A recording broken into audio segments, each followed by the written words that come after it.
한 해를 관 씌우시니. 이런 관이란 것이 뭐예요? 관, 면류관을 말하고 있는가요? 기쁨, 감격, 영광 이런 뜻이에요. 여러분 면류관을 받았을 때 그 금메달을 받았을 때 냉랭한 사람 저는 한 번도 못 봤어요.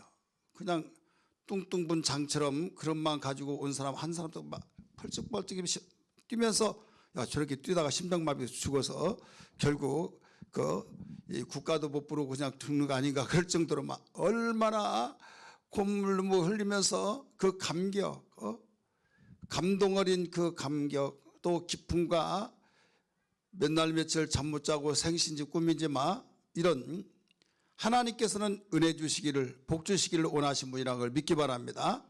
한 해를 관 씌우시니 그래서 한 해를 관 씌우시는 축복이란 제목으로 말씀을 드립니다. 시편 65편은 감사와 찬양과 그 영광을 하나님께 돌리는 아름다운 시입니다. 다윗이 그 고백했던 시예요. 그래서 이 시를 이스라엘 나라의 감사 예배 시에 꼭 외우고 노래를 불렀어요. 근데 이 감사 예배 시는 시편 150편에서 30편이 있어요. 30편 그 중에 하나가 오늘 65편이에요. 하나님께서는 인색하지 아니하시고 복 주시기를 좋아하신데 어떤 사람에게 복을 주시느냐 보면은요 그에게 복받을 그릇이 준비된 자에게 주시는데 어떤 사람에게 주시느냐 우리 뒤에 말씀드리기도 하고요. 그러면 관 씌우시는 복을 주신데 어떤 관을 씌우셔 주시느냐 여러 가지가 있습니다만 오늘 읽었던 본문 안에서 9절에서 13절에 있는 말씀 가운데서 두 가지로 비춰보려고 그래요. 하나는 9절 말씀 한번 보세요. 9절 같이 읽겠습니다. 9절 시작. 땅을 돌보사 물을 대어 심히 윤택하게 하시며 거기 봅시다. 땅을 돌보시는 축복의 관을 주세요.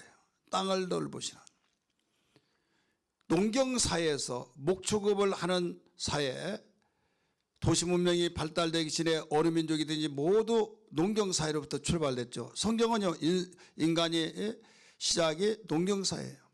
근데 농경사회에서 가장 기뻐하는 시간이 언제인 줄 아세요? 곡식을 예년보다 더 많이 거두고 풍작을 이룰 때 이 풍작을 이룰 때 가장 기쁜 거죠. 농부에게 학생에는 공부 잘해서 전교에서 1등하고 또 목적을 두고 모든 것을 하나하나 최고 스타가 되어질 때 영광스러운 관이지만은 농부에게는 그게 아니에요. 농부에게는 농사가 잘 되는 거죠. 근데 농사는 무엇보다도 씨도 좋아야겠지만은 일단 땅이 기름져야만 됩니다. 땅을 돌봐주셔야 된다 이거죠. 아무리 기름 땅이랄지라도 내가 땅을 황무지가 되게 하겠다. 또 성경을 보면 황무지였던 것을 내가 기름 땅으로 바꿔놓겠다. 여러분 성경을 수없이 읽다 보면 그런 내용들이 나옵니까 안 나옵니까? 나오죠. 땅을 돌보사 물을 대어 심히 윤택하게 하시며 하나님의 강이 물이 가득하게 하시고 이 땅을 예배하신 후에 그들에게 무엇을 주신다고 그랬어요? 곡식을 주시나이다. 곡식을 주신다 이거죠. 여기서 땅은 우리는 지금 농경사회가 아니고 도시문명 속에서 살기 때문에 땅을 의미를 볼 때 뭐냐면 땅은 내 마음대로 할 수 있는 것이 아니에요. 땅은 내 마음대로 되지 않냐고 오직 하나님께서 돌봐주셔야 된다 이거죠. 하나님이 돌봐주시는 거 여러분이 삶의 일터 하나님이 돌봐주셔야 된다는 걸 믿으시길 바랍니다. 여러분이 계획하고 있는 모든 삶의 모든 일터가 농경사회로 보아서는 이게 땅이에요. 여러분 살아가는 터전 땅입니다. 사업하는 분들 땅입니다. 여러분이 비전을 가지고 그 비장한 마음 가지고 준비하고 계획해서 하나하나 이루기 위해서 힘쓰고 애쓰는 것이 다 땅입니다. 이 땅을 돌보시는 축복의 관을 씌워주시기를 원하신다는 걸 믿으시길 바랍니다. 그냥 되는 것이 아니라 자기 기술력만 있는 것이 아니라 땅을 하나님이 돌봐주셔야 된다라고 분명히 기록하고 있습니다. 사랑하는 성도들이여, 우리는 새해를 맞이하면서 무엇보다도 그 모든 예수님 믿지 않은 사람들도 한 해 지긋지긋하고 참 생각하기도 싫은 이해 빨리 가라, 새해를 맞이해 새롭게 출발하고 싶다, 그런 마음을 가지고 정말 희망을 갖습니다.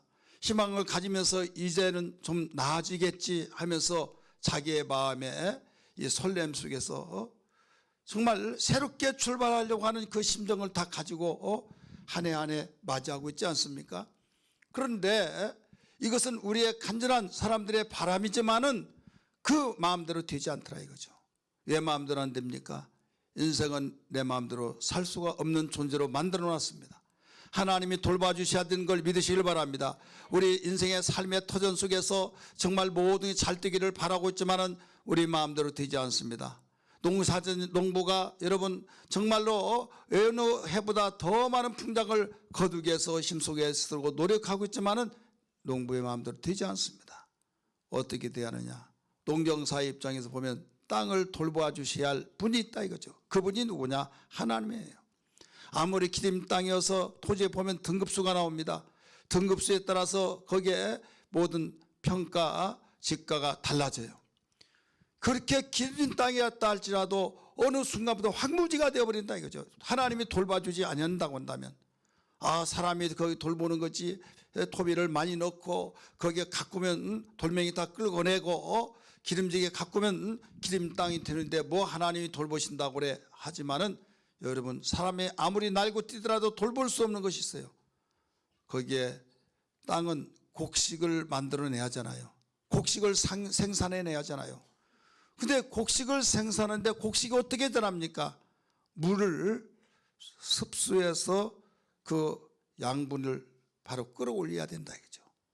기름진 그 옥토의 땅에서 양분을 끌어올리는 힘이 있어야 된다 이거죠. 이건 인간의 노력으로 되는 것이 아니라 하나님께 땅을 돌봐주셔야 된다, 이것을 시편 기자는 가르쳐주고 있어요. 그렇기 때문에 우리의 삶의 모든 터전 속에서, 계획 속에서 우리의 간절히 바라고 있는 이것은 나의 어떤 정말 노력에 있는 것은 있지만은, 힘쓰는 건 있지만은 절정적인 것은 하나님이 돌봐주셔야 된다. 믿으시면 아멘 하십시다. 우리는 사대 축복을 위해서 기도합니다. 항상 하나님, 우리의 자녀를 축복해 주시고 물질을 축복해 주시고 건강을 축복해 주시고 큰 믿음을 주시옵소서. 여러분 매일매일 기도하고 있지 않습니까? 왜 기도합니까? 내 마음대로 할 것 같으면, 될 것 같으면 기도할 필요가 없죠. 이것도 하나님이 돌봐주셔야 되는 것을 믿으시길 바랍니다. 내 자식이지만 내 마음대로 할 수 없어요. 내 돈 가지고 내가 돈 벌어서 내가 정말로 돈 쓰고 내가 얼마든지 지출을 시키고 수입 내가 만들어내고 하지만은 이것도 하나님이 돌봐주셔야만 여기에 새어난 걸 막을 수 있다는 걸 믿으시길 바랍니다. 모든 걸 내가 할 수 있고 모든 사람들이 내 힘으로 하면 안 될 것이 없다고 한 번 했을 때 되어진 것 보니까 자신만만하고 자신감이 붙어서 그렇게 생각하는 경우들이 있지만은 우리 예수 믿는 사람은 절대 그래서는 아니 될 줄 믿습니다. 하나님이 두려우신 분이 아니고 우리에게 강하고 담대라고 하신 말씀을 하신 분이 뭐라고 했습니까? 신명기 6장의 말씀 보니까 하나님이 두렵다고 그랬어요. 내가 두렵건대, 내가 두렵건대. 무엇을 두렵다고 했습니까? 사람들이 자기의 능력으로 모든 재물을 얻었다 할까 두렵다는 거예요. 여러분, 우리가 능력으로 우리가 열심히 노력하고 이래서 돈을 얻어서 재물을 쌓고 우리가 정식시켜서 많은 돈을 벌지 않습니까? 그래, 내가 했다 이것을 하나님 두렵다는 겁니다. 그러면 누가 이걸 해줘야 하느냐? 하나님께서 말씀하시기를 재물을 얻을 수 있는 능력을 내가 주었다. 할렐루야. 재물을 얻을 능력을 주었다. 여러분, 재물은 어떻게 됩니까? 하늘에서 그냥 비 오듯이 얻어진 거 아니잖아요. 근면전략하고 열심히 노동의 대가를 통해서 얻어진 거잖아요. 그런데 직장을 나가서 수입원이 되어져야 하는데 직장 나가기 싫어. 내가 죽어서 싸가지고 갈 것도 아니고 나 있는 거 내가 어떻게 하더라도 먹고 사는 거 굶어 죽겠느냐, 그런 생각하면서 생각만 잘못되어 버리면 직장 안 다닙니다. 그렇잖아요. 그런 마음을 누가 주셔야 하느냐? 우리 그 양반은 정말 어떻게 보면 안쓰럽고 어쩌면 존경스럽고 정말 자랑하고 싶고 뭐 때문에 그러냐고 칭찬이야 아니면 빈찬이야 하면 가만히 들어보면 칭찬 같기도 하고 빈찬 같기도 하고, 열심히 일하는 거 보면 존경스럽고 어떻게 보면 너무 안타까워서 바보 같고 쉬어가면서 하더라도 자네를 위해서 그런다고 하고 그렇다 이 말이에요. 그런데 여기에서 그렇게 일을 하기를 좋아했던 사람, 나는 이게 더 좋아, 이게 더 재미있고 그랬던 사람이 어느 날 순간에요 일을 안 하는 거예요. 하기 싫어 못하겠다는 거죠. 그러면 당신 지난번까지는 왜 그랬냐고 그랬더니 나도 모르겠다는 거죠. 이상하지 않습니까? 그렇게 일을 좋아하고 차라리 일하는 것이 나에게 쉬는 것이라고 했던 사람이 1년 365일 동안 쉬지 않냐고 일한 것이 그게 자기의 재미있다고 했던 그 사람이 이제는 못하겠다고, 내가 그때는 왜 그렇게 했는지 모르겠다고, 똑같은 사람이 그렇게 왜 생각을 그렇게 바뀌어지게 말하느냐 이거죠. 여러분, 일하는 것, 재미있는 것도 하나님의 능력을 주셔야 될 줄 믿습니다. 믿으시길 바랍니다. 그래서 내가 하는 것 같지만 하나님이 밀어주셔야 된다 이거죠. 땅도 그냥 우리가 씨 뿌리면 저절로 난 것 같지만 하나님이 땅을 돌봐주셔야 되듯이 모든 우리의 삶의 터전 속에, 모든 계획 속에, 모든 우리의 비전 속에 하나님이 일해 주셔야 된다, 돌보아 주셔야 된다는 것을 믿고 우리는 여기에 관을 씌워주신다는 사실을 알아야 될 줄 믿기 바랍니다. 그래서 거기에서 뭐가 나왔다고 했어요? 물을 흡족하게 하시고, 그래서 하나님의 강이 있어서 거기에 계속 공급해 줘서 뭐가 됐어요? 곡식을 주셨다라고 9절에서 가르쳐 줬잖아요. 10절은 뭐라고 그랬습니까? 10절 한번 보세요. 주께서 밭고랑에 물을 넉넉히 대사 그 이랑을 평범하게 하시며 또 뭐라고 했어요? 담비로 부드럽게 하시고, 저는 거기에 깜짝 놀라서 담비로 부드럽게 하시고, 비가 왔는데 소낙비가 와서 막 얼마나 폭풍같이 쏟아져서 땅이 다 파해서 흘러가 버리고, 여러분 그런 경우가 있어요 없어요? 씨를 심어서 이제 싹도 나고 그런데 비가 너무 많이 왔는데 너무 싸납게 왔어요. 비가 어떻게 왔다고요? 싸납게 왔어요.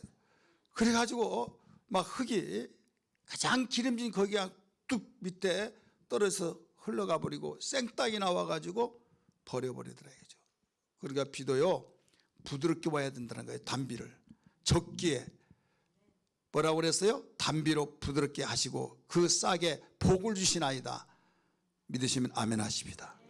여러분, 오늘 우리는 세상을 살아가면서 하나하나가 하나님 복 주시지 않으면 안 되는 거예요. 세상은 모른다 할지라도 우리는 하나님을 알기 때문에 이 사실을 알고 겸손히 고백하면서, 주님 우리의 가정 위에 축복하여 주옵소서, 우리의 가정에 한 해를 관씌워 주시옵소서, 땅을 돌봐 주님 곡식을 내게 하시고 물도 담비로 부드럽게 내셔서 싹을 복을 주셨던 것처럼 그렇게 되게 하여 주옵소서. 이런 기도 되기를 주의 이름으로 축원합니다. 두 번째는 어떤 관을 씌우시느냐? 주님의 은혜의 관을 씌워주셔야만 됩니다. 한번 따라합시다. 은혜의 관을 씌워주셔야 된다. 11절 가르쳐 주셨죠. 주의 은택으로 한 해를 관 씌우시니, 은혜로 관 씌우시는 거예요. 우리는요 은혜 먹고 사는 영적 사람이라는 걸 믿기 바랍니다. 하나님의 은혜를 먹고 사는 거예요. 자녀들이요 밥만 주어서 사는 거 아니에요. 자녀들이 온전한 전인적으로 축복을 받고 반듯하게 자랄 수 있는 것은요 거기에 떡만 줘서는 안 된다 이거죠. 사랑을 먹고 사는 거예요. 인격은, 한번 따라합시다. 인격은 사랑을 먹고 살고, 육체는 식물을 먹고 살고, 영혼은 말씀을 먹고 산다. 믿습니까? 이 세 가지를 같이 먹어야 반듯하게 살아요. 여러분이 이 육체 얼마나 많습니까? 지체들이. 그런데 거기에 어떤 한 부분, 약한 부분이라도 거기 아프면요 건강이 펑크난 거예요. 그 하나 때문에 여러분 직장을 못 나가기도 하고, 그것이 더 확장되어서 모든 합병증이 되어서 결국 목숨을 잃을 수도 있는 거예요. 하찮게 여기면 큰일 나는 겁니다. 그런 것처럼 우리가 전인적인 인격 이렇게 말하잖아요. 그냥 밥만 먹으면 사는 걸로 알고 있어요. 떡만 있으면 사는 걸로 생각하고 있어요. 아니에요. 주님 말씀하셨어요. 마귀가 시험할 때 사람이 떡으로만 살 것이 아니요 하나님의 입에서 나오는 모든 말씀으로 살 것이라고 말씀했잖아요. 우리는 영혼과 육체가 있을 때는 영혼은 식체를 우리 영혼은 하나님께서 주시는 말씀으로 먹고 살고 육체는 흙에서 나왔기 때문에 흙에서 나온 식물을 먹고 살아요. 그러면 우리의 마음은 못 먹고 사냐 이게요. 우리의 마음은 우리에게 바로 지식을 먹고 사는 거예요. 우리의 모든 지식. 그래서 예수님 믿지 않는 사람들 지식을 먹고 또 사랑을 먹고 인격적인 대우를 받을 때 기분이 좋고 반듯하게 자라는 거예요. 먹을 것이 많이 있더라도 부자가 되었다 할지라도 감정이 메말라 가지고 정말 참으로 참 안타까운 일들이 많이 있어요. 제가 군대 생활할 때 어떤 일이 있었는가 하면요, 아주 유명한 한국의 네노라와는 목사님이 계셨어요. 제가 몇 번씩 말씀을 드렸습니다만은, 그런데 그 아들이 군대를 왔어요. 저는 군종이 아니면서도 군종보다 더 많은 일을 했어요. 그런데 목사님이 급히 불렀어요. 군대에서 군목 목사님이 홍하사 빨리 좀 와보라고. 갔더니요, 이만큼 봉투가 있는데 거기에 탁 내놔요. 이게 뭐예요? 그랬더니 군종이 도둑질을 했다는 거예요. 그리고 이 십자가가 딱 있는데 삐뚤어져 가지고 거기에 반듯하게 이렇게 세우는데 반듯하게 했더니 삐뚤어져서 왜 삐뚤어졌지 했더니 그 속에서 툭 떨어졌는데 이 봉투가 툭 떨어졌다는 거예요. 그래서 왜 그랬느냐, 이 그럴 수 있느냐, 아버지가 목사님이에요. 자취정 들어봤더니 나는 돈이 없으면 못 산다는 거죠. 무슨 말이냐고 그랬더니 아버지는 너무 바빠가지고 얼굴 볼 수도 없고 어머니도 마찬가지고 가정주부가 그분하고 같이 살았대요. 그러니까 다른 친구들은 엄마 아빠가 있는데 자기는 엄마 아빠가 있으면서도 없는 것과 똑같다는 거죠. 그러면서 먼저기만 돈으로만 딱 주면서 이거 가지고 뭐 사 먹어라 하니까 그걸 가지고 사 먹어서 먹는 재미에 사는데 군대 왔더니 돈이 없다 이거죠. 그런데 생선에 고양이에게 생선 맡기듯이 그런 마음을 가지고 있는데 지금 수용년 되니까 거기에 머리 깎고 군대 들어왔을 때 많은 사람들이 그 가장 지금 군인도 아니고 사회인도 아니고 이제 그 사복 입고 지금 들어왔어요.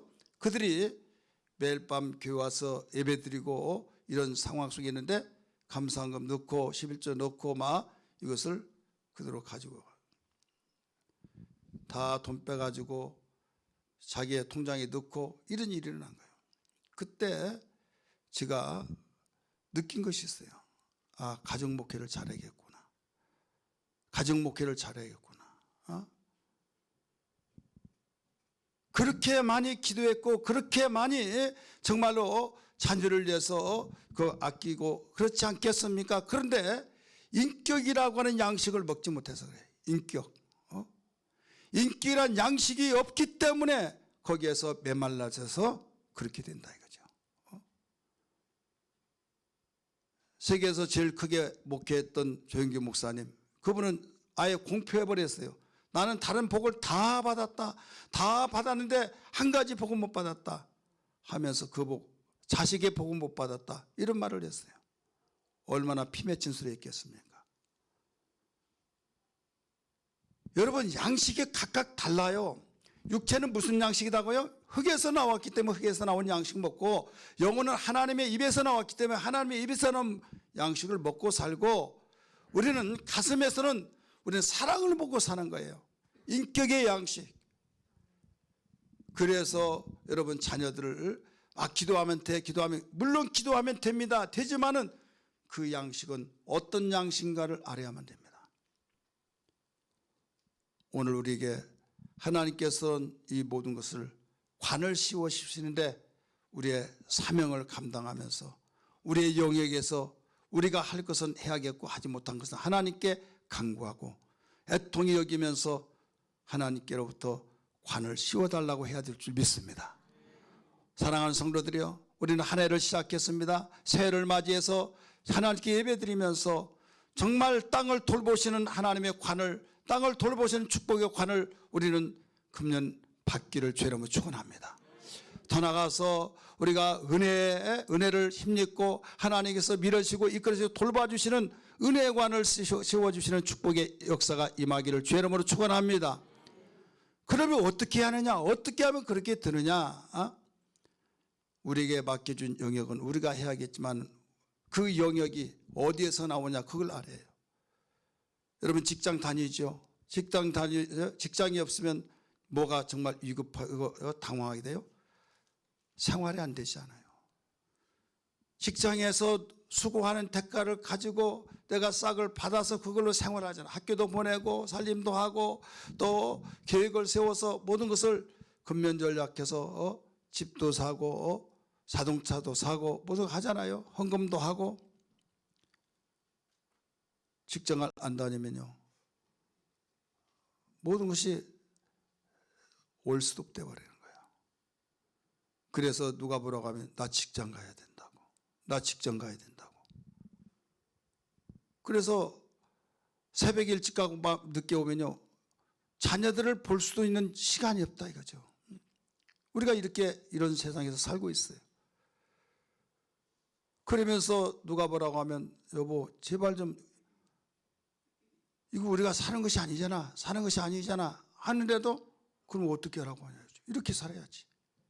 이게 이렇게 살아가는 것이다 이거죠. 그러다 보니까 피폐해지고 과거는 못 살았더라도 오손도손하면서 그 서로 싸워가면서 금방 풀어지면서 정말 거기에 싸움 속에 화해가 있고 또 행복이 거기에 싹 터오르고 이런 삶을 사는데 지금은 과거보다 모든 물질적인 것이 풍성해 하더라도 메말라지고 있는 이 시대가 되어버렸다 이거죠. 이때에 어디서 공급을 받아야 할 때는 공급받은 데가 없어요. 지금 물질은 우리가 이 생활 속에 쓰는 것을 공급받아서 생활을 하는 데는 지장이 없는데 우리의 마음속에서 기쁨과 소망과 감격과 감사와 희락이 있는 그런 것을 공급받을 수가 없다 이거죠. 어디서 받느냐? 하나님 우리의 기쁨이란 걸 믿기 바랍니다. 예수 그리스도는 우리의 생명인 걸 믿기 바랍니다. 우리의 소망인 것을 믿으시길 바랍니다. 주님께로부터 받아야 된다 이거죠. 그럼 주님이 눈에 보이지 않지 않습니까? 교회는 주님의 몸이란 걸 믿으시면 아멘 하십니다. 그래서 4절 말씀 가르쳐 주셨어요. 4절 한번 같이 읽을까요? 4절 어떤 사람이 복이 있는가? 시작. 주께서 택하시고 가까이 오게 하사 주의 뜰에 살게 하신 사람은 복이 있나이다. 할렐루야. 주의 뜰에서 살게 하신 사람은 복이 있나이다. 교회 미쳤냐? 교회가 밥 먹여주냐? 여러분 여기에서도 그런 사람이 혹시 있습니까? 우리가 알아야 할 것이 뭐냐면 밥은 먹여주지는 않습니다. 육체 밥은. 근데 세상에 무엇으로도 얻을 수 없는 영혼의 밥은 우리에게 먹여주신 거예요. 영혼의 양식. 세상에서 무엇으로도 권력으로도 어떤 정말 다른 자기의 보화를 통해서도 얻을 수 없는 이것을 교회를 통해서 얻어진 것이 있어요. 그게 뭐냐면 우리의 마음을 다스리고 메말라 가는 건데 은혜의 담비를 통해서 얻어지는 그 축복. 그래서 주의 뜰에 살게 하신 사람은 복이 있나이다. 따라서 합시다. 주의 뜰에 살게 하신 사람은 복이 있나이다. 이 주의 뜰에 사는 사람이 어떤 사람일까요? 교회 생활. 교회 생활을 우리는 모인 교회 생활, 흩어진 교회 생활, 여기에서만 직장 다니지 않고 여기서 살으란 말이 아니라 여기 교회 모일 때는 모여서 교회 생활, 흩어져서도 교회 생활, 주의 뜰에서 살게 하실 사람 복이 있다. 그리고 우리가 교회 생활을 통해서 행복하는 사람, 뒤에 그렇게 나오잖아요. 우리가 주의 집 곧 주의 성전의 아름다움으로 만족하리이다. 만족 있으면 행복 있는 걸 믿기 바랍니다. 만족이 행복이에요. 행복이 만족이고 그러니까 행복, 참 착각은 자유다. 저런 생활하면서도 만족하고 행복하대. 참 알다가도 모르겠다 하는데 본인이 행복한데요. 못 사는 나라일수록 여러분 행복 지수가 높다는 걸 알 수 있잖아요. 주의 뜰에서 사는 사람은 복이 있다. 우리가 주의 집 곧 주의 성전의 아름다움으로 만족하리이다. 여러분, 그 속에서 나오는 거, 제단 밑에서 물지방에서 제단 밑에서 물이 흘러나와서 동쪽으로 향하고 남쪽으로 향하더니 거기에 물이 강이 되었고 고기가 살게 되니 어부가 모이고 강의 양쪽으로 모든 나무들이 자라서 도시가 이루어지더라. 에스겔서 가르쳐주고 있지 않습니까? 우리의 심령 속에 바로 주의 교회 생활을 통해서 뜰에서 사는 사람, 환경 속에서는 부모를 생각할 때 내가 정말 모든 것을 안 갚으려고 하는 그런 감정이 메말르다 보니까 완전히 정말 분노가 치밀고 가지가지 모든 복수의 칼을 갈고 이 현실이 그렇지 않습니까? 메말라 버리니까 그럼에도 불구하고 주님께 감사 찬송 돌리며 어떤 환경 속에서도 주님, 주님 하면서 오히려 그들을 위해서 축복하고 살아가고는 이 마음에 사랑이 싹 터오르는데 어디서 배웠느냐, 어디서 공급받았느냐? 주님께로부터 받았다 이거죠. 따라서 합시다. 주님께로부터 받았다. 어디에서 살다 보니까? 주의 뜰에서 살다가 보니까, 교회 생활 속에서 만족하다 보니까. 여러분, 사랑을 하는 사람은 그 사랑 개인으로 끝난 것이 아닙니다. 자기가 사랑하는 그 사랑의 힘으로 영향력으로 다 행사를 돼요. 가정의 식구들에게 공급이 됩니다. 이웃 생활에 공급됩니다. 또 교회 생활에도 공급됩니다. 내 속에 사랑이 풍성하면, 내 사랑에서 내 삶 속에 여러분 행복이 풍성하면 내가 닿는 곳곳마다 모두 그 영향이 흘러가고 있다는 걸 믿으시길 바랍니다. 그것이 어디에서 나오느냐, 이게 어디에서? 바로 교회에서 나온다 이거죠. 예배를 성공할 때, 우리가 교회 정상적인 교회 생활할 때, 그래서 교회 생활 잘해야 된다, 교회 생활 여러분 예배를 성공시켜야만 된다, 이런 말씀들을 여러분 많이 듣는 이유라는 사실을 믿으시기를 주의 이름으로 축원합니다. 예수 믿으면 행복이 시작돼요. 예수 믿으면 이 땅에서 복받아요. 예수 그는 생명이요, 예수 그는 소망이요, 예수 믿으면 행복이 시작되네. 아멘. 사랑하는 성도들이요, 복의 근원 되신 하나님께서 복 주실 자에게 복을 주신데 어떤 사람에게 복 주실까요? 바로 당신의 아들을 사랑하는 사람. 당신의 아들 사랑하는 그에게는 절대 여러분 하나님께서 명예를 걸고 축복하신다고 말씀했어요. 여러분 자녀를 키울 때 알지도 못한 그 사람, 이쁘다 이쁘다 하면 엘리베이터 안에서도요, 너무 귀여워서 너무 귀엽다고 하고 말 한마디에서 친근감이 되어지고, 이쁘다고 하면서 너무 이쁘다고 그 말하는 그 투가 정말 진심으로 그렇게 이쁘다고 하고 칭찬해 주면요, 그 사람의 마음은 활짝 열려요. 열주면서 어디 사시냐고, 어디 살아요 하면서 나중에 이웃 사촌이 되는 거예요. 근데 SK가 왜 그래? 그러면요 원수 되는 거예요 이제. 여러분 자기 아들을 그렇게 이뻐한, 그리고 하나님께서 둘도 없는 독생자인데 당신의 아들 독생자를 사랑하고 그를 믿는 구세주를 믿고 나를 위해서 십자가에 못 박혀 주셨고 내가 그로 인하여 살게 되고 여러분 영광을 돌리는 그에게 하나님께서 가만 놔두시겠어요? 축복하신다 이거죠. 그래서 하나님께서 축복을 어떻게 해주시냐, 루트가 있어요. 축복의 길이 있다 이거죠. 우리 성경 볼까요? 시편 122편 9절 나옵니다. 시작. 여호와 우리 하나님의 집을 위하여 내가 너를 위하여 복을 구하려다. 아멘. 여호와 우리 하나님의 집을 위하여, 하나님의 집이 오늘날 뭐예요? 교회예요. 교회를 위하여 내가 너를 위하여 복을 구하리로다. 교회 때문에 복을 구하여 주신다는 거예요. 교회 때문에. 교회를 떠나서는 복을 얻을 수 없다. 이거예요. 믿으시면 아멘 하십시다. 아, 목사님 뻥치지 마세요. 교회 생활 안 하다도 복 많이 받는데 뭐 이상한 소리 하십니까? 여러분, 저는 그 말이 무슨 말인 줄 알아요. 교회 생활 안 하고 예수 안 믿는 사람 잘 살잖아요. 복 많이 받았잖아요. 그런데 그 복은 무슨 복이냐? 보장을 받을 수 없는 복이에요. 왜? 저녁이 되고 아침이 되는 사람이 아니고, 그는 아침이 되고 저녁이 오니까 그래요. 아침이 되고 저녁이 오니 깜깜한 순간에 다 무너져 버린다 이거죠. 예수 안에 있는 그 복은요, 지금 비록 예수 믿는 사람이 복받지 못한 것 같을지라도, 이게 저녁이라 할지라도 아침이 된다 이거죠. 이게 원리예요.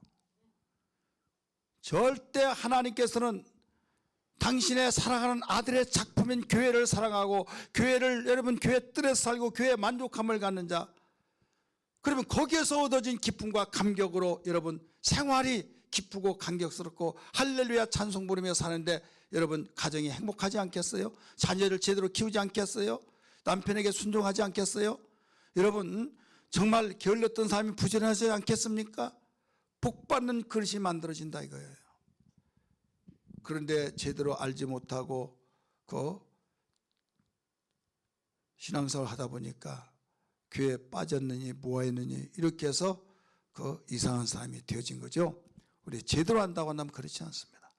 우리 금년 한 해를 통해서 새해를 맞이했으니 어떤 일이 있더라도 한 해를 관시 오시는 축복의 역사가 있기를 주의 이름으로 축원합니다. 할렐루야.